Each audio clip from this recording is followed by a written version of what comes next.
So they want to look at the difference between small and big companies. So they use the equity market value. And they look at the book-to-market ratio of the company. So how's the market ratio relative to what the value of the company in the books is. And then they incorporate this into an empirical model, which looks like an extension of the CAPM, but it isn't, because it doesn't assume equilibrium. It's just an empirical version where they add more factors, more explanatory factors, which is the so-called Farmer-French three-factor model. And now they've extended it again, so now we have 5 factors, and it's still unclear like how many factors to use and which the correct factors are.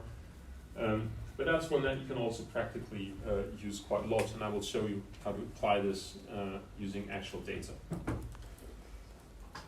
So how does this exactly work? How do we do the sorting? So suppose, pick your characteristic, maybe firm size. Right? So the first thing is that you pick one certain date when you want to start the sort. Usually that's done in kind of the middle of the year. Usually the reason for this is that you don't want to pick a date that's close to, say, the reporting of annual reports. The reason for this is that in hindsight, you have the data, say, at December 31st, but it's not published on that day. So it's published 2 or 3 months later at a press conference, and then there is the shareholders meeting. So actually, data availability in the database looks like it is there on 31st of December, but in real life, it arrives 2 months late. Right? So you don't want to have that affecting your results. Right? So you want to give the market enough time to observe the data and kind of incorporate it in their decisions. So that's why I picked the middle of the year, because not so many fiscal years of companies end at around that time. Right? So you can get rid of some kind of calendar year effects if you do that. So suppose you're now at June 30 or July 1st. And then what you do is you observe your characteristics, say firm size, and you create a list, a sort, a ranking of all the companies according to their size. Right? And then it depends on how many portfolios you want to form. Suppose you have the S&P 500 index as your universe. There are 500 stocks in there, and you want to create 5 portfolios. So what you do is the largest 100 companies go into first portfolio, and so on, and the smallest 100 go into the 5th portfolio. Now, you don't stop there. You wait for a certain period of time, you observe how the portfolios develop, and then after a certain holding period, that could be a month or up to a year, you redo the sort, right? You observe the sizes again, you do the ranking again, and you assign them again to the portfolios. Why do you do that? Well, you account for the fact that firm size may change over time. So a small company over time becomes larger if it's growing, right? So at the beginning, it might be a small firm, so it's in your lowest portfolio, but Amazon was small once, right? Now it is a very big company, right? So you account for that the characteristics of the individual stocks can change, and when that happens, you assign them to a different portfolio. By doing that, the portfolio characteristics will be quite stable, because in every sorting date, you know I have my 100 smallest companies in that first portfolio and the 500 largest in the 5th portfolio. All right, so that's why you do regular resorting. And Farmer-French do this, I think, once a year. You can do this more often. Depends on what the frequency is of the characteristic that you observe, and how often you want to adjust that. Right? And there's kind of like a gray area here, because you can. It's a decision of kind of how to do that. And typically, researchers try out many different things and use the one that works best.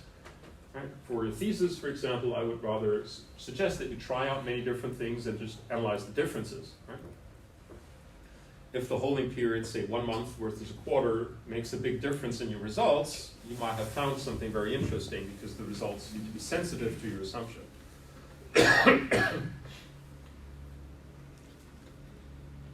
There are more choices that you can make as how to form the portfolios. Do you use equal weighted, like every stock has the same weight in the computation, or do you use value weighting,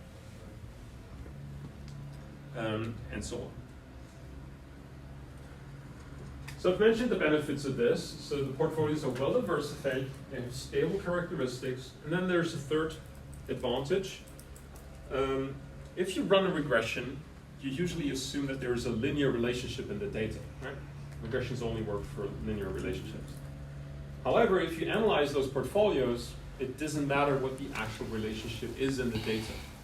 This is called a non-parametric approach. So you're quite agnostic to the data. You say, I'll just take the data as it is, and for every 5 portfolio, I just compute an average. And I don't assume any kind of relationship in the data.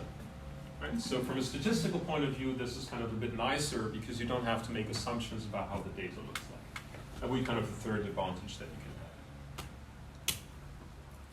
have. Right? So what you typically then do is you create this portfolio every year, right, regularly, and observe this, like do this for a very long time horizon, and then you look at the difference of the first and the fifth portfolio, for example.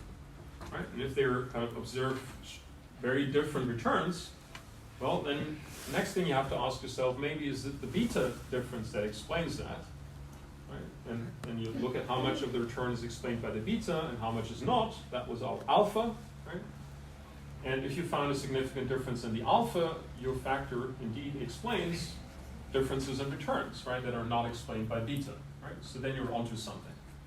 Right? So that would be the way how you kind of figure out if a certain variable prices or impacts returns, yes or no.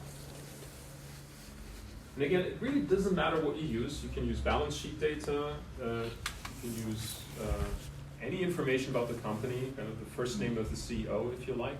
You can sort by the gender of the CEO if you like. Like anything that you can observe and can be used for this. So it's a pretty flexible tool. Okay.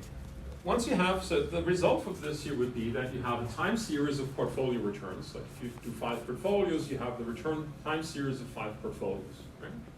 And you can treat them as kind of securities and analyze them by computing, for example, our risk measures that we discussed before.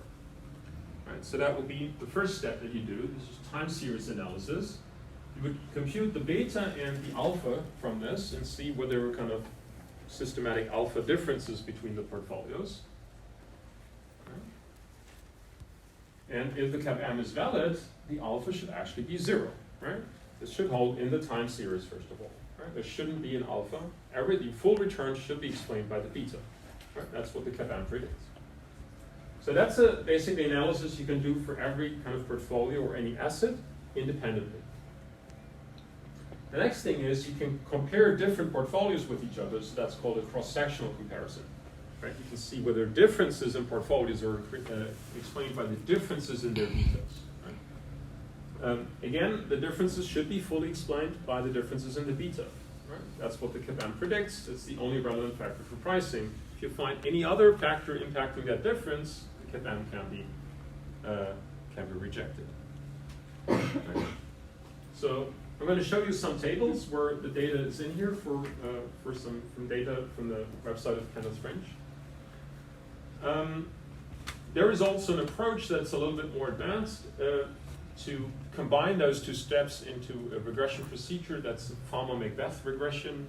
So that's sometimes that students maybe want to do for a master thesis. But that's basically just a regression-based approach to get the same results, basically. So Eugene Farmer shows up a lot in these papers. So he has hundreds of papers like this, and rightfully so, he received the Nobel Prize for his work. Okay, so let me show you the first result of a portfolio sort. And this portfolio is sorted now using the beta itself, right? So at some point where you want to form the portfolio, you go back and measure the historic beta over the last year. And maybe let me quickly show you once the website where I got this data from.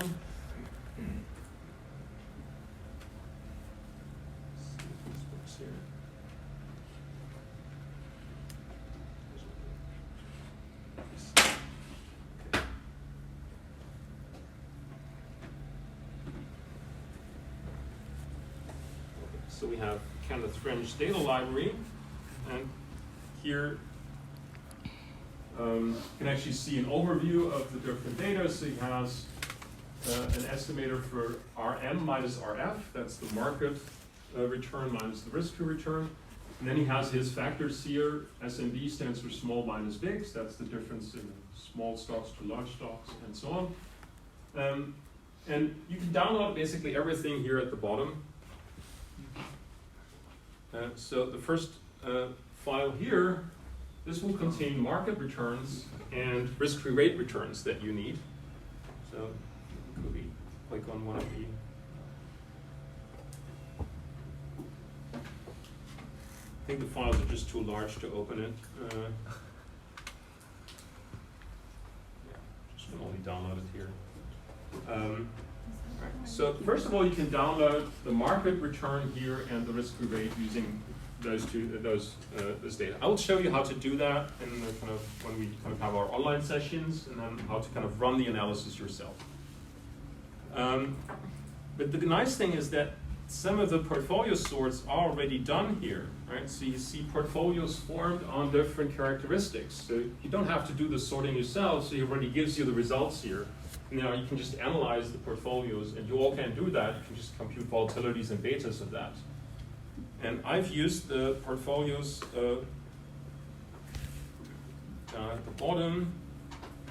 So I'm going to use one set of portfolios, so-called momentum portfolios sorted on returns. So we're going to use these here. So we're going to use returns and betas for our sorting here. Let's see where the beta portfolios are.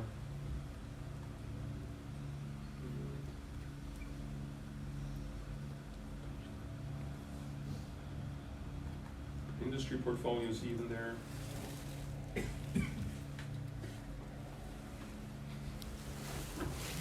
In here somewhere, so I've downloaded from here, so it must be here.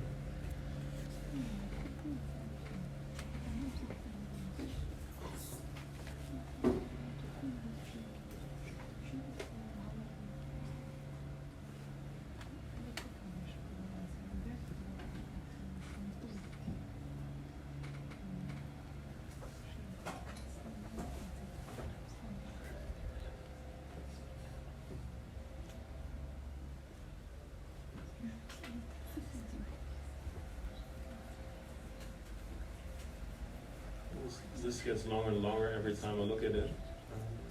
He has it for emerging markets and developed markets. Beta should be somewhere in here.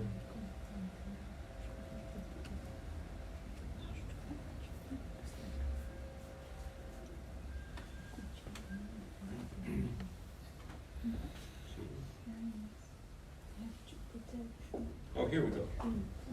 So here he has foreign portfolios based on the market beta. So basically used this data set, downloaded it, and the results that you see in the graphs and the tables are just basically based on this data set here.